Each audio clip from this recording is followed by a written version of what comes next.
Shavua Tov, a good Woch, and welcome to our program. Tonight is Lag BaOmer, the Yom Simchosei of the Rebbe Shimon ben Yochai, an international simcha for each and every single Jew. And we are now in a time, Rabbi say, when we need simcha. The matzav in Eretz Yisrael is such that we need a lot of simcha. And simcha is peretz geder. It breaks up all the particulars of the world, all the halomes ve'asterim, all the difficult parts of the world. So we need a simcha, that we should have a simcha amitis, a great simcha, a great success in Eretz Yisrael, in everything our soldiers do, in everything is unteit freilichkeit hatzlocha elikis lamaylo mederech hateva, and that should bring about the real simcha, the simcha of the geula amitis ve'ashlemo. And as mentioned here and many other places, this is a special time. This is the first time in history where Malchus Poras, where Iran has attacked Israel from its own country. The first time in history, everybody says that. And therefore, this is exactly what the Rebbe told us many years ago. He brought a Yalkut Shemini, that if this is going to happen, the Jewish people are going to be afraid. They're not going to know, what does this mean? And Almighty God is going to say to them, do not be afraid. Kol ma she'osisi li osisi elo b'shvilchem, bonai, my children. Whatever I did, I only did for you, because I have a message for you. Higias man geulaschem. The time of your redemption has arrived. And this is exactly what is happening now. The Rebbe says that. Melech Poras, the first time that Poras, that Persia, Iran, has attacked Eretz Yisrael from its own country. And this is why this has special repercussions now. However, now we're still in Golus, and we need the simcha of Rabbi Shimon ben Yochai. Rabbi Shimon ben Yochai says, Yochenu livtiras kol ha'olam kulim min adin. Rabbi Shimon ben Yochai said, I can release everyone from din. And the question is, why is Rabbi Shimon ben Yochai saying that? Rabbi Shimon ben Yochai says, I can do it. So if he can do it. So the answer is this, is that Rabbi Shimon ben Yochai says, I am ready to do it. And we have to be prepared for it. The Rebbe tells a story about Rabbi Shimon ben Yochai. The Rebbe tells a story that Rabbi Shimon ben Yochai, it's a story from the Medrash, that one of his Talmidim left. And then he came back after a while, and he showed everybody, he became a big vir. You can imagine in those days, being a wealthy man was not the norm. And here, one of the Talmidim left, and he came back a wealthy man. So, what it did, it got some of the Talmidim to think, oh, look what's happening to us. We didn't get there, only this one, because he left. The Shimon ben Yochai sensed that. So the Shimon ben Yochai took them to a biko, to a valley. And the Rebbe says it would make sense as the valley of Miron. And this is the Shimon ben Yochai's Hadn Nevei. Moshe Rabbeinu had a mountain, and the Shimon ben Yochai had a mountain or a valley.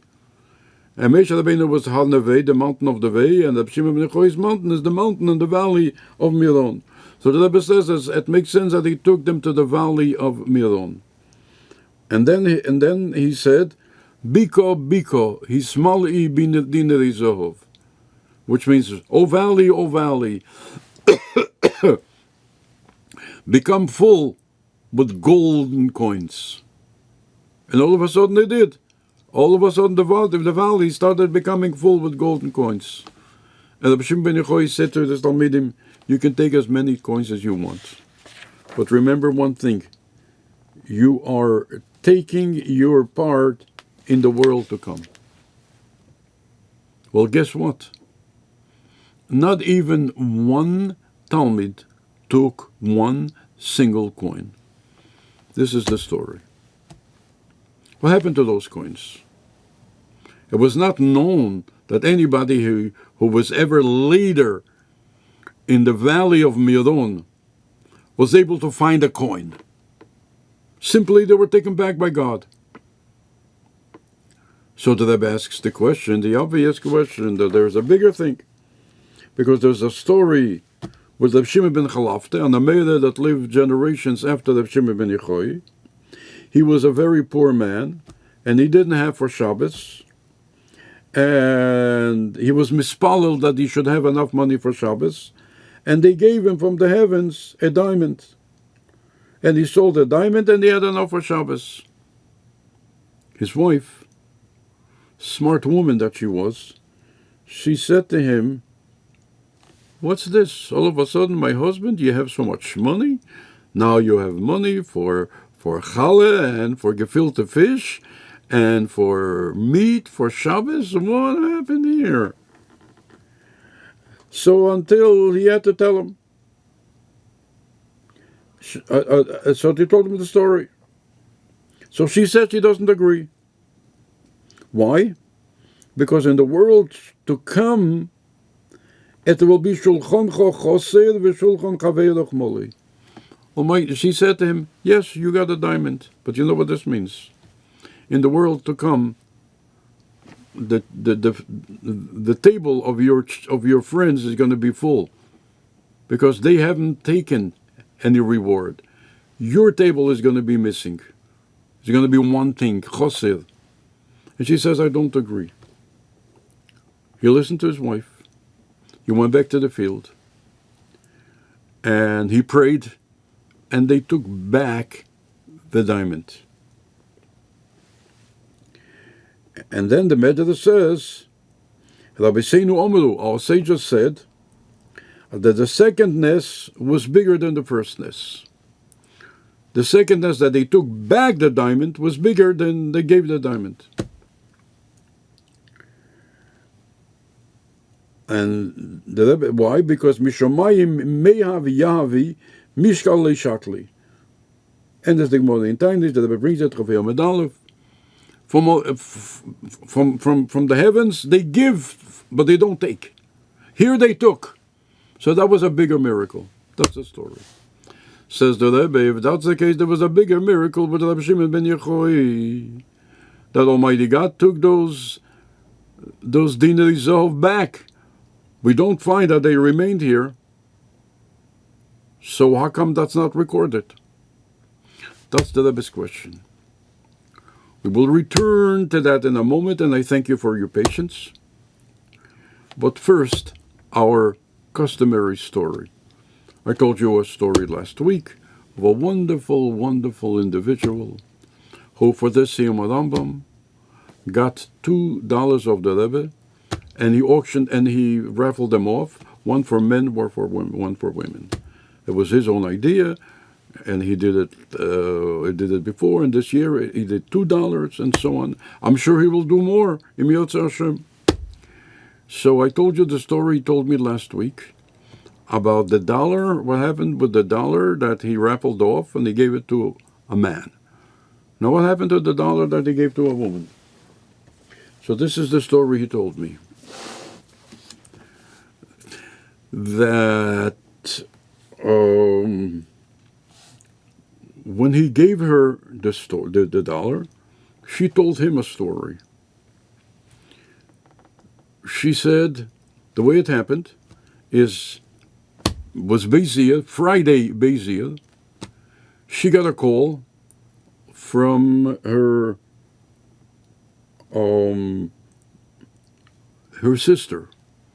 And her sister told her, or sent her, a clip of a tape that their father is receiving $1 from the Rebbe on Beis Iyar Tovshim Memches. An hour later, he called her to say to her that he has $1 for her. So there's already the connection with Beis Iyar and with their father. And then she realized that the $1 that he gave her is connected to the year Tovshin Mem Ches. Not only did he call her on Beis Iyar, same day she got a clip from her sister about their father, receiving $1 from the Rebbe Beis Iyar Tovshin Mem Ches. This $1 is also from Tovshin Mem Ches. This is the story that they told me that happened to him this Bezia was Friday. The Bezai, I must tell you, there's a fascination here. Fascination with the story. And a fascination, I must tell you, a personal fascination with a Jew that was thinking of all this, that wanted to do something, that wanted to make the difference. And indeed, he made a difference. The Rebbe say concerning the question. So the Rebbe says there is no question which miracle is bigger. The second miracle that Almighty God took back all of those dollars is bigger than the first one. But the Rebbe says that's not Rabbi Shimon ben Yechoya. Let's learn it inside.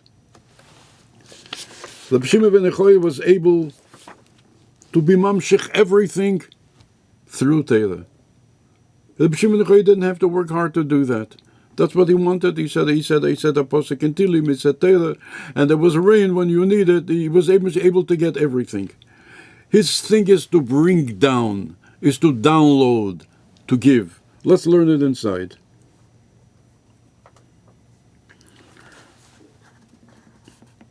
The story of Shimon ben Yechoya, that what we see recorded is only the story that Shimon ben Yechoya got the din resolved to be here. We don't see the story recorded that he got a bigger miracle for the din resolve to be taken back, and indeed there were. But the Rebbe says like this: what happened that when the din resolve came back, it is a bigger miracle, because from the heavens mishmaya mehav yahavi mishkal leishakli, from the heavens they give, they don't take, and here they took. Nevertheless, but says the Rebbe, I want to say it in the Rebbe's words so that we get the answer straight. Aber nicht das ist der Inyan von Rabbi Shimon ben Yechoya. Der Inyan von sein Inyan is mamshech sein do lamato. His thing is to bring everything here lamato durch pnimis hatera. Yes, it did come back. Almighty God took it back. You never found those din resolve in the field. But that's not the thing of Rabbi Shimon ben Yechoya. Rabbi Shimon ben Yechoya's thing is to download, to bring down to this world, and this is why that's recorded. And the thing of Rabbi Shimon ben Yechoya, what do you think Rabbi Shimon ben Yechoya is doing this Lag B'Omer? He's saying Torah. He's saying Torah in Gan Eden. And he's saying, Yochil no lifted kol olam kula min adin. I can release everyone. And he's not just making a statement. He wants to release everyone. We need to make that connection with Rabbi Shimon ben Yechoya, so we can be released altogether from this golus. And we can see with our very own eyes the Gulu Amitis V'Ashlemo coming our way, Gesundheit und Fröhlichkeit, and as the Rebbe is telling us so many times, that we live in a special time. The last generation of Golus, the first generation of Geulah. And now, Higia Azman Geulaschem. Now is the time of our redemption has arrived, and we have to want to get out of Golus immediately. ובגולו דידנו ושמחו ובטוב לבובו וטבע נירה והנילו למטה מעשור הטפוחים ובחסד וברחמים ותקף ומיד ממש.